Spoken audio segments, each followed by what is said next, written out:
Hello students, welcome to Venutayi Chavan College, Karad BCom First Part 1, Semester 1, CBCS Pattern, Subject Insurance. Last लेक्चरला आपण विम्याची आवश्यकता अभ्यासलेली आहे. आज आपण पाहणार आहोत तो पॉईंट म्हणजे विम्याचे आर्थिक दृष्टिकोनातून महत्त्व.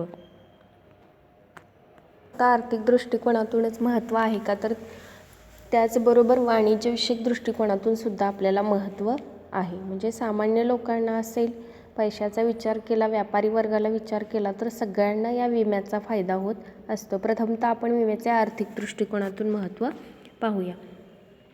यामध्ये पहिला पॉईंट आहे नियमित बचतीची सवय. आता विम्यामुळे व्यक्तींना नियमित बचतीची सवय लागते. त्याचबरोबर विमापत्राद्वारे केलेली बचत विमेदारास सहजपणे मुदतीपूर्वी काढता येत नाही, कारण त्यामुळे काय होत असते, त्याचा फायदा होतो म्हणजे की त्या व्यक्तीची बचत तशीच साठून राहते आणि त्याचा उपयोग त्याला भविष्यासाठी सुद्धा होऊ शकतो. विमा कंपनीकडे कोट्यावधी लोक विमा घेत असतात. एकच व्यक्ती घेतो का नाही, अनेक लोक, अनेक गावातील, अनेक शहरातील लोक विमा घेत असतात. त्यामुळे त्या विमा कंपनीकडे मोठ्या प्रमाणामध्ये निधी तयार होत असतो. त्या निधीचा वापर विमा कंपनी कशासाठी करते, तशीच रक्कम कंपनीमध्ये ठेवते का नाही ठेवत, तर त्याचा वापर आपल्या राष्ट्रातील उद्योग व्यापार विकासासाठी केला जातो. म्हणजे एखाद्या व्यापारी वर्गाला किंवा उद्योग व्यावसायिकाला जर काही भांडवल आवश्यक असेल तर त्या निधीमधून मदत केली जाते. म्हणजे एकूणच त्या विम्याच्या साहाय्याने एक प्रकारे देशातला भांडवल निर्मिती होत असते. नंबर 2, उद्योग व व्यापार विकासास चालना मिळते. आता विमा व्यवसाय 2 प्रकारे देशातील उद्योग आणि व्यापाराच्या वाढीस मदत करत असतो. विमा उद्योगामध्ये गोळा होणाऱ्या निधीचा वापर कशासाठी केला जातो, तर उद्योग व्यापारामध्ये गुंतवणूक करण्यासाठी केला जातो. त्यामुळे उद्योग क्षेत्राच्या विकासासाठी एक प्रकारे मदत होत असते, बरोबर. आणि उद्योजक व व्यापारी महत्त्वाकांक्षी आणि औद्योगिक प्रकल्प हाती घेण्यासाठी धाडस करतात. का, तर त्यांना भविष्यामध्ये कधीही भांडवलाची आवश्यकता भासली तर विमा कंपनीकडून त्यांना भांडवल उपलब्ध होऊ शकते. त्यामुळे उद्योग आणि व्यापाराचा मोठ्या प्रमाणामध्ये विकास झालेला किंवा त्या विकासाला चालना मिळालेली आपल्याला दिसून येते. म्हणजे एकूणच हा विमा उद्योग आणि व्यापारी वर्गासाठी सुद्धा उपयुक्त आहे. नंबर 3, औद्योगिक क्षेत्र विस्तारण्यास मदत मिळते. आता विमा औद्योगिक क्षेत्राच्या विकासास चालना देतो. त्याचबरोबर त्या क्षेत्रातील मालमत्ता, व्यक्ती या दोन्ही घटकांना सुद्धा एखादी हानी पोहोचली तर त्याची भरपाई देण्याची सुद्धा हमी विमा देत असतो. म्हणजे बऱ्याच वेळा उद्योगामध्ये विविध प्रकारचे अपघात होत असतात. त्यामुळे कामगारांना अपंगत्व येते किंवा मृत्यूसुद्धा येतो. अशा वेळेस विमा कंपनीकडून भरपाई मिळाल्यामुळे त्या उद्योगावर त्याचा फारसा परिणाम होत नाही. म्हणजे जर विमा घेतला नाही आणि एखाद्या कामगाराला मृत्यू आला किंवा अपंगत्व आलं तर त्या व्यवसाय मालकाला मोठी रक्कम खर्च करावी लागणार. परंतु त्याच्याऐवजी त्या व्यवसाय मालकाने त्या कामगारांचा विमा घेतलेला असेल तर अशा वेळेस संकट आल्यानंतर व्यवसाय मालकाला खर्च करावा लागणार आहे का नाही, पूर्वी त्याने जो विमा घेतलेला आहे त्याच्यातूनच विमा कंपनी त्या कामगाराची मदत करते. म्हणजे एकूणच ते औद्योगिक क्षेत्र विस्तारण्यासाठी या गोष्टीची मदत होते. म्हणजे उद्योजकाला इतर वेळेस खर्च करायची गरज नसते. नेक्स्ट, नंबर 4, वीज निर्मिती आणि पाणीपुरवठा सोय. आता विमा व्यवसायाद्वारे सरकारला नदीवर धरणे बांधणे असेल, वीज निर्मिती करायची असेल, विविध प्रकारचे कालवे काढायचे असतील आणि शेतीला पाणीपुरवठा करायचा असेल, अशा विविध योजना साकारता येतात. म्हणजे त्या योजनांमधून समाजाचा सुद्धा फायदा होत असतो आणि सरकारची जी काही कामे आहेत ती सुद्धा पूर्ण होत असतात. वीज निर्मिती आणि पाणीपुरवठा सोयीमध्ये वाढ झाल्यामुळे देशातील उद्योग त्याचबरोबर कृषी क्षेत्राच्या विकासास मदत होते. शेतीला वेळेवरती पाणीपुरवठा झाला तर उत्पादकता त्याच्यामधील वाढणार आहे किंवा त्या पाण्यावरती अवलंबून असणारे वीज निर्मितीवरती अवलंबून असणारे जे काही व्यवसाय आहेत त्यांचासुद्धा विकास होण्यासाठी विम्याची मदत होते. म्हणजे एकूणच वीज निर्मिती आणि पाणीपुरवठा सोयींबरोबर उद्योग क्षेत्राच्या विकासाला मदत विमा करतो. नंबर 5, निर्यात व्यापार वाढीस मदत. आता आयात निर्यात व्यापार आपण कशा पद्धतीने करतो, जास्त करून तर समुद्रमार्गाने करत असतो. मग सागरी धोके या व्यापारामध्ये निर्माण होऊ शकतात. मग त्या धोक्यांमुळे काय होऊ शकते की व्यापारामध्ये अनेक अडचणी निर्माण होऊ शकतात. त्यामुळे मोठ्या प्रमाणात व्यावसायिकाचे व्यापाऱ्याचे नुकसान होऊ शकते. आणि सागरी धोक्यांमुळे होणाऱ्या नुकसानीची भरपाई करण्याची हमी कोण देते? तर विमा हा देत असतो.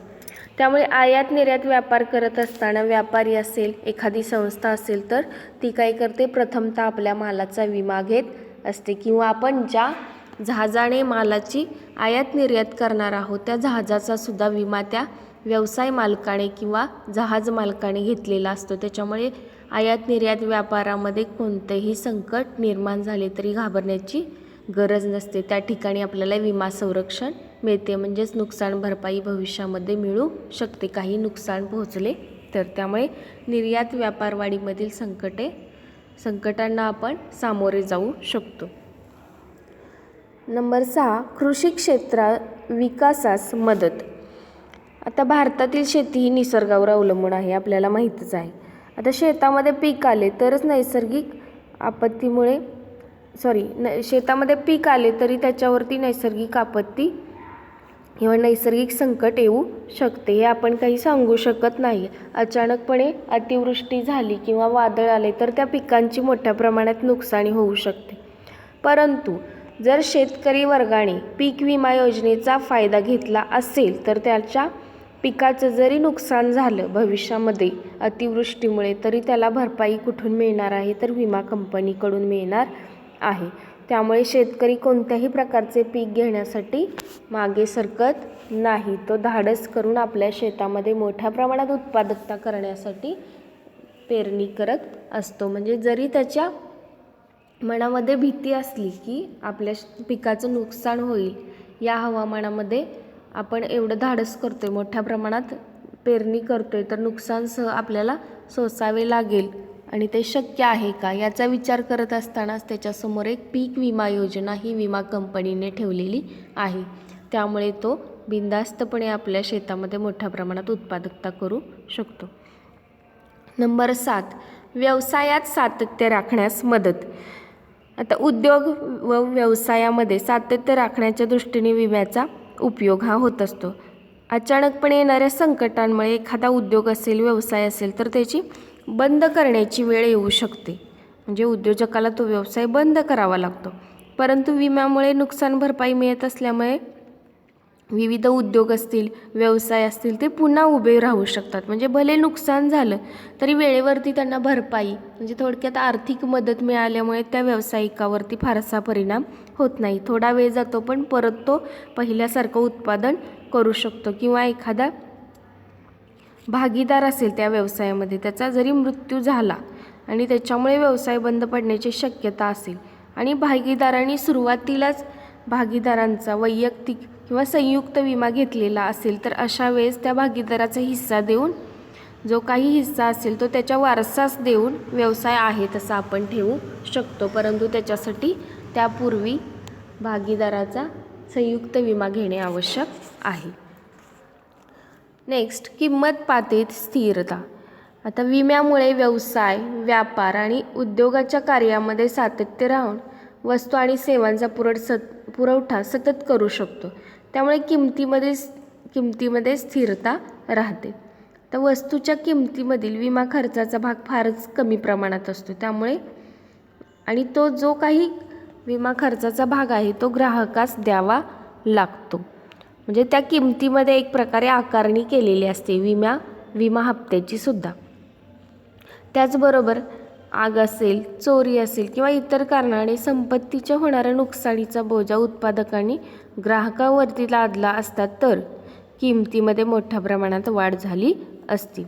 परंतु समजा एखाद्या व्यावसायिकाच्या मालाचं नुकसान झालं अग्नीमुळे, तर तो काय करणार आहे? नंतर उत्पादन करतो त्यावेळेस किंवा जो माल त्याच्याकडे शिल्लक आहे त्याच्या किमतीमध्ये तो वाढ करणार का? तर त्याला त्याची नुकसान भरपाई मिळवायची आहे. परंतु जर त्या व्यवसाय मालकाने त्या मालाचा विमा घेतलेला असेल तर त्याला दुसऱ्या मालाची किंमत वाढवायची गरज भासणार नाही. त्याला त्याची भरपाई विमा कंपनीकडून दिली जाणार आहे. म्हणजे त्याने त्या मालाचा अग्निविमा घेणे आवश्यक आहे. पुढे, कामगार कल्याणात आणि रोजगारात वाढ. आता देशाच्या कानाकोपऱ्यांमध्ये विमा व्यवसायाच्या शाखा मोठ्या प्रमाणात निर्माण झाल्यामुळे एक प्रकारे रोजगार वाढलेला आपल्याला दिसून येत आहे. म्हणजे विमा कंपनीमध्ये आवश्यक असणारे विविध अधिकारी वर्ग कर्मचारी यांना एक प्रकारे रोजगार मिळत आहे. कशामुळे? तर विम्यामुळे. तसेच कृषी उद्योग आणि व्यापार या क्षेत्रांचा विमा व्यवसायाकडून मिळणाऱ्या संरक्षणामुळे आणि गुंतवणुकीमुळे रोजगार त्याचबरोबर स्वयंरोजगार वाढण्यास मदत झालेली आहे. म्हणजे शेतातील मालावरती अवलंबून असणारे किंवा पशुपालन असेल असे विविध जे काही रोजगार आहेत स्वयंरोजगार आहेत त्यांच्यामध्ये वाढ कशामुळे झालेली आहे तर एकूणच विम्यामुळे झालेली आहे. म्हणजेच विमा व्यवसायामुळे कामगार कल्याणामध्ये सुद्धा भर पडलेली दिसून येते. त्याचबरोबर सामूहिक विमा आणि अन्य प्रकारांमुळे उद्योगामध्ये येणारे जे काही कामगारांना आंशिक किंवा पूर्णत्व अपंगत्व असेल किंवा एखाद्या वेळेस मृत्यू आला तर कामगारांना त्याचबरोबर त्यांच्या कुटुंबियांना सुद्धा त्याची आर्थिक मदत मिळते. त्यामुळे सामूहिक विमा किंवा गट विमा योजना यासाठी द्यावे लागणारे विम्याचे हप्ते उद्योगाला भरावे लागतात. म्हणजे उद्योजकाला भविष्यामध्ये नंतर खर्च करायची गरज नाही. अगोदरच कामगार कल्याणासाठी जर त्याने सामूहिक विमा घेतलेला असेल तर भविष्यामध्ये कामगारांचं जरी नुकसान पोहोचलं तरी उद्योजकाला काही रक्कम द्यावी लागत नाही. विमा कंपनी त्या विम्याच्या योजनेच्या नियमानुसार त्या कामगाराला किंवा त्याच्या कुटुंबियांना मदत करत असते. अशा प्रकारे आपल्याला विम्याचा आर्थिक फायदा काय आहे आणि आर्थिक दृष्टिकोनातून विम्याचे महत्त्व काय आहे हे लक्षात येते.